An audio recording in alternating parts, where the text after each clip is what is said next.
Shimwe ni kuzoni vya Allah subhanahu wa ta'ala amaro nibigisha bisakari kuri mwacu Muhammad sallallahu alaihi wasallam. Assalamu alaikum wa rahmatullahi wa barakatuh. Bafani wa Islam, Allah subhanahu wa ta'ala niwe mwami w'isi n'ijuru, nanone Allah subhanahu wa ta'ala niwe muremyi w'ibigaragara n'ibitagaragara. Nanone Allah subhanahu wa ta'ala niwe utanga hidayah wa tawfiki ku biremwa bye uko ashatse. Allah subhanahu wa ta'ala niwe utanga ubuzima agatanga n'urupfu. Rero abavandimwe b'Abayisilamu ndamya ko nta wundi ukwiye gusengwa no gusengwa mukuru usibye Allah subhanahu wa ta'ala. Nkanamya yuko Muhammad sallallahu alaihi wasallam ari umugaragu wa Allah ndetse akaba n'intumwa ya Allah subhanahu wa ta'ala. Yaje ku isi kubw'impuhwe za Allah subhanahu wa ta'ala ku biremwa byayo, yohereza Rasul sallallahu kugira ngo azatuyobore mu nzira igororotse. Iyo nzira nta yindi ni la ilaha illallah Muhammadur Rasulullah, nta kindi. Ubwo abafana b'Abayisilamu tugiye kwibukiranya bimwe mu bibazo tubura nabyo cyangwa se muri gahunda z'idini yacu bizitureba, ariko nanone imani yacu hari igihe izamuka bitewe n'ibikorwa wakoze byiza bishingiye ku idini, hakana igihe imanuka. Noneho tugiye kurebera hamwe igihe umuntu yageze mu bigeragezo, les périodes de preuve, igihe cy'ibigeragezo et de malheur, n'ibyago umuyahuye nabyo. Ese ibigeragezo umuntu afite aka kanya n'ibyago byamugezeho hari impact cyangwa se hari ikibazo bishobora gutera ku myemerere ye? Ese hari ikibazo bishobora gutera kuri imani ye? Ni nabyo tugiye kurebera hamwe. Les épreuves, inyigisho zacu ziba ziri mu Gifaransa ariko tugenda dukora tarjama muri tugasobanura mu Kinyarwanda. Les épreuves et les malheurs peuvent être à l'origine des changements du cœur. Ibigeragezo n'ibyago bishobora kuba intandaro yo guhinduka k'umutima w'umuntu.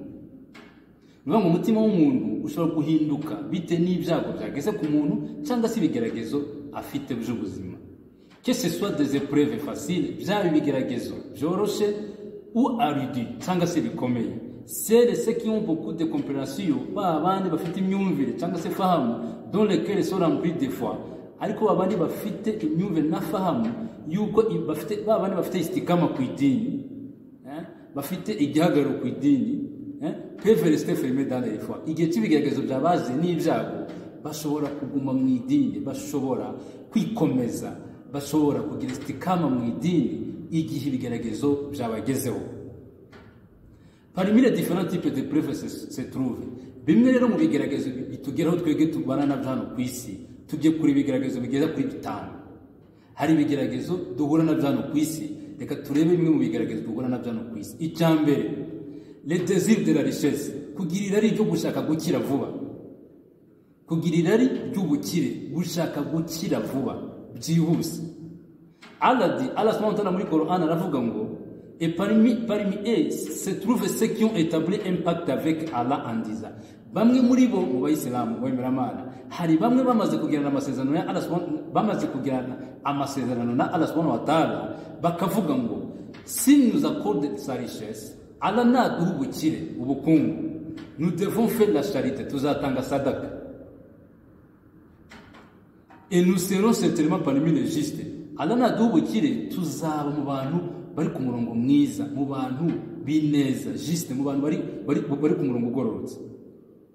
Allah gakomeza gute, alors il donne sa richesse, Allah yamara kubaha ubwo bukungu bashaka, il devient avare, bagahita babibisambu, bakagira umururumba. Avare, umuntu akagira umururumba muri we, et se détourne, bagahita bahindukiza imigongo yabo avec dégoût, umuntu akumva bihiwe, uvuga ngo nta kintu yarafite, amaze gukira, atarabona ibintu yari yabwiye Allah yuko asoma itoti nyagasani numereza ubukungu ukamereza bune bino bintu, n'ukuri nge nzaba mu bantu batanga isadaka kandi nzaba mu bantu bari ku murongo w'idini. Yamara kubibona akabigisambu, akagira ubugugu, avare, agahindukira, imico igahita ihinduka, se détourne avec dégoût, kandi agahita yumva bihiwe, agahinduka ubuzima bwe ugahita ubona umuntu yarahindutse kubera ubukire gusa, ariko mbere atarabona amafaranga yari umuntu mwiza, ariko umaze kuyabona yarahindutse. Qur'an surat Tauba ni sura ya 9 aya 75-76. Icyo ni kimwe mu bigeragezo duhura nabyo mu isi, kwifuza gukira vuba. Ikindi cya kabiri mu bigeragezo duhura nabyo no ku isi, le goût du pouvoir, gushaka ubuyobozi, kwifuza ubuyobozi. et d'autorité, kumva waba umuyobozi cyangwa se kumva wagira pouvoir, kuba umuyobozi cyangwa se kuba umutegetsi. Icyo ni ikigega cya kabiri umuntu muri we kimubamo, kwifuza kuba umuyobozi cyangwa se kuba afite ubushobozi runaka. Allah subhanahu wa ta'ala muri Qur'an rero kubijyanye n'ibi ngibi aratugira inama bavandimwe b'Islam. Aratubwira ngo restez patiemment avec ceux qui appellent leur Seigneur matin et soir. Ngo mujye mugumana na babandi, bahamagara Allah subhanahu wa ta'ala mu gitondo na nimugoroba kandi bagakora subira. Nuvuga ngo ariko kugira inama wowe jugumana na babandi. Hari abantu baba mu buzima bwabo gahunda zabo ari izidini, baba mu byicaro by'idini, ukabona amawayiza barayitabira, ukabona gahunda z'izidini. Sasa abo bantu hari igihe baba nanone ari abakene cyangwa se bo batagushimishije, ariko Allah arakugira inama kugira ngo restez patiemment, gumana nabo mu rwego rwasubira kandi ubihanganira abo bantu, jubana nabo mu byo kubihanganira avec ce qui appelle babandi basingiza Nyagasani mu gitondo na nimugoroba. Recherche sa face abo basingiza Nyagasani mu gitondo na nimugoroba bashaka uburanga bwa Allah subhanahu wa ta'ala. Et ne laisse pas les ignorer, ntuzakura amaso yawe kuri bo, ntuzabirengagiza abo bantu ngo bavaneho amaso, uzabahozemo amaso abo ngabo basingiza Allah mu gitondo na nimugoroba, baba inshuti zawe. Et désire les faces, noneho ukabakuraho amaso ushaka ba bandi bakunogeye, ba bandi babriye mu maso yawe, et les sentiments de la vie de ce monde, ba bandi bafite imitungo hano kwisi, bameze neza, bafite amazu, bafite iki, akaba ari wowe wifuza cyane. Namara byagera kuri abandi basingiza Nyagasani kubera ko nta kintu bafite data, wowe kumva ntacyo bakumara, nyamara kubagumaho mukagira namo inama ku by'idini. Allah arimo kugira inama yuko byagufasha. Allah gakomeza ayavuga ngo n'obéis pas à celui dont nous avons rendu le cœur insensible à notre appel. Ntuzubahe ba bandi twamaze kwibagiza urwibutso rwacu rwa Qur'an. Celui qui suit ses envies, ba bandi bakurikira ari ryabo, dont les affaires actions sont perdues, aho ibikorwa byabo byamaze gutakara, ibikorwa bakora byamaze kubipfa busano kwisi. Surat al-Kahf aya ya 28. Surat al-Kahf ni sura 18 aya ya 28. Concernant les dangers de ce type de preuve, kubijyanye n'ibibazo n'ubwoko bw'ibigeragezo, intumwa y'Imana Muhammad sallallahu yatubwiye ngo le prophète a dit, Rasul sallallahu yaravuze ngo des loups affamés envoyés contre un troupeau de moutons, ibirura bibiri bishonje iyo byoherejwe ku isho ry'intama, ne peuvent pas faire plus de dégâts, ntacyo byakora les dégâts faits à la raconte de sa religion par l'avidité d'un homme pour la richesse. Ntacyo ibirura bibiri byoherejwe ku isho ry'intama ntacyo byakora, nta n'ikintu byahinduraho iyo abantu bari hamwe, iyo abantu batatandukanye. Urumva? Noneho les dégâts faits à la contre de sa religion par l'avidité, umuntu rero akora amakosa kubera ubusamba afite mu idini, d'un homme pour la richesse, kubera ubusamba afite kubera yuko abona ko ari umukire, hari amadega menshi ashobora gukora. Et le pouvoir kuko afite n'ubuyobozi. Rapporté par l'imam Ahmad dans al-Musnad, il a dit il veut quoi Ahmad dans al-Musnad aussi dans Sahih al-Jami. Cela signifie que le désir d'un homme pour la richesse, umuntu wifuza ubukire, et le pouvoir n'ubuyobozi fera plus de dégâts à sa religion, azakora amakosa mu idini que les dégâts faits par des loups, nk'amakosa ibirura bibiri bishobora gukora a un troupeau de moutons bishobora gukora ku isho ry'intama. Niba umuntu wifuza uhora ararikiye gukira, ahora ararikiye gushaka kuba umuyobozi kugatuza, uyu nguyu ashobora gukora amanyanga nkayo ibirura bibiri bishobora kujya gukora mu isho ry'intama. Urumva ko ibirura bibiri uburyo byagiye mu isho ry'intama, urumva byakora iki? Byatezamo akavuyo. Icyo ni icya kabiri. Icya gatatu, mu bibazo bituma dushobora guhungabana hano ku isi bikaduteza ibyago, rimwe na rimwe twifuza, warije wifuza ikintu ukumva ko ari cyiza kuri wowe, nyamara ari kibi kuri wowe kiramutse kikugejeho. Nta nubwo Allah subhanahu wa ta'ala yakwirengagije kugira ngo gwibyo wifuza ku mutima, kuko areba ibiri mu mutima Allah subhanahu wa ta'ala, hari igihe kwihorera Allah subhanahu wa ta'ala kugira ngo akurebe. Icya gatatu rero gikurikira mu bibazo bishobora duhura nabyo twebwe ari twe tubiteye, la convoitise envers l'épouse d'autrui, kwifuza no gushaka gukunda umugore wundi. ugasanga umuntu afite irari ntatuza afite ntaki arashaka yakunze umugore wundi mugabo kandi nawe afite umugore we bivuga ngo akagira irari cyane kuva kuri uwo mugore agomba kuruka yuko afite icyo agomba gukorana nawe kwifuza umugore wundi kandi umugore afite umugabo n'abana bafite nikayi babanye neza ariko wowe ukumva ufite irari ry'uko uriya mugore ko umushaka. Ibi ni ibintu bishobora gutuma wowe ugira ibyago n'impungenge mu gihe tudafite idini uhagaze udafite istikama ku idini. Converti envers l'épouse d'autrui, Allah aravuga muri Coran avuga ngo vraiment parmi vos femmes bamwe mu bagore banyu vos enfants n'abana banyu se trouve un ennemi pour vous, hari umwanzi muri mwebwe. C'est-à-dire pourrait vous faire cesser d'obéir Allah. Umwanzi muri abo bantu hari igihe umwe yakuvana ku idini, hari igihe umwe yatuma utubaha Allah subhanahu wa ta'ala. C'est pourquoi prenez-y garde. Niyo mpamvu mwitonde. Surat Al-Taghabun ni sura 64 aya 14. Allah arakubwira ngo mu by'ukuri parmi vos femmes bamwe mu badamu banyu et vos enfants no mu bana banyu se trouve un ennemi pour vous. Harimo umwanzi muri wawe, harimo umwanzi wawe wowe. C'est-à-dire umwe muri bo, c'est-à-dire pourrait vous faire cesser d'obéir Allah. Umwe muri bo ashobora gutuma utubaha Allah subhanahu wa ta'ala. Hanyuma rero c'est pourquoi prenez mwirinde icyo kintu, mwirinde ibyo bintu. Ikigaragazo rero cya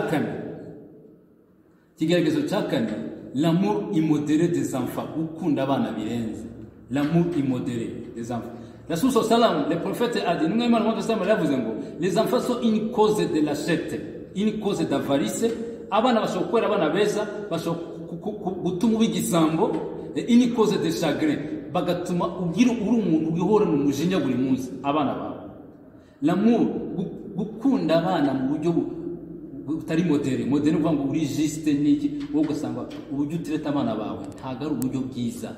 None abo bana nabo bakaba bafite imico itandukanye, rimwe na rimwe abo bana bashobora kuba wowe bashobora kuba impamvu yuko wowe ushobora kugira imico idahwitse, ini cause d'avarice ukaba impamvu y'ubusambo nyine kwikunda cyane, ini cause de chagrin ikaba impamvu yo kugira agahinda muri wowe ka buri munsi. Rapporte par Abu Yala muri page hadisi vuye muri page Abu Yala version ya kabiri page 55. D'autres rapports corroborent cette version. Voilà également Sahil al-Jami. Indi impamvu ishobora gutuma wowe ugira utezwa ku inshingano z'igidini iya gatanu ni ikurikira. Iravuga ngo l'épreuve de la persécution, l'oppression, ibigeragezo byo guhungetwa, l'oppression, kudatuza muri wowe, l'injustice, amahugu, kurya amahugu, kwa ibibazo byo guhuteza abantu, kubangamira abantu, kugira gute, l'oppression, ukagira agahinda ku mutima kadashira, l'épreuve de la persécution, guhungeta abantu. Allah a décrit cela dans les termes les plus clairs dans le Coran. Allah bivuze mu buryo bugaragara muri Coran. Ahavuga ngo que le peuple d'Uhud périsse, ngo abantu bo kubwa Uhudi, kaumi Uhudi baveho bose, par l'effet plein de combustible, kubw'umuriro gurumana, cependant qu'ils étaient assis tout autour, kwako bari bicaye kuri uwo muriro. Ils étaient ici témoins de ce qu'ils faisaient des croyants. Barabahamya b'ibyo bakoreraga bemeramana. À qui il ne leur reproche que d'avoir cru en Allah. Nta kindi abantu babegeraga usibye kuba baremeraga Allah. Nta kindi bategetse usibye kwemera Allah subhanahu wa ta'ala. Le puissant, Allah niwe nyiri imbaraga. Le digne de louange, niwe ufite amashimwe. Ni nawe uri gusingizwa Allah subhanahu wa ta'ala. Niwe ngo kaumi Uhud. Allah yarabavumye aba bantu. Kwako bari abantu bo mu muriro ugurumana, kubera yuko ngiyo kuko bari bicaye hafi y'umuriro. Iyo baza kuba ari abantu beme Allah subhanahu wa ta'ala we nyiri imbabazi, bari kugira intsinzi. Surat al-Buruj ni sura 85 aya ya 4 kugeza ku 9. Al-Bukhari rapporte de Kabab kala soit fait de lui.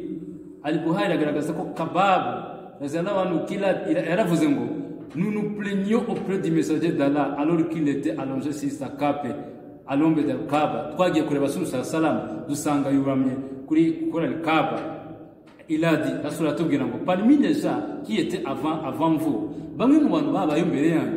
il y avait un homme qui fut émené et mis dans un trou. En fait d'être enterré vivant. Alors initié fit.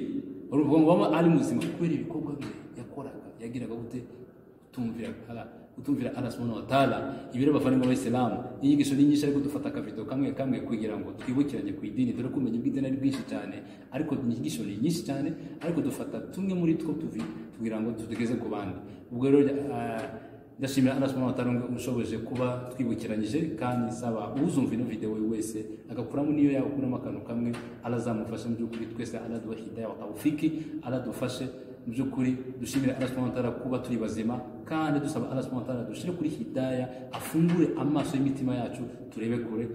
Wa hadha, assalamu alaykum wa rahmatullahi wa barakatuh.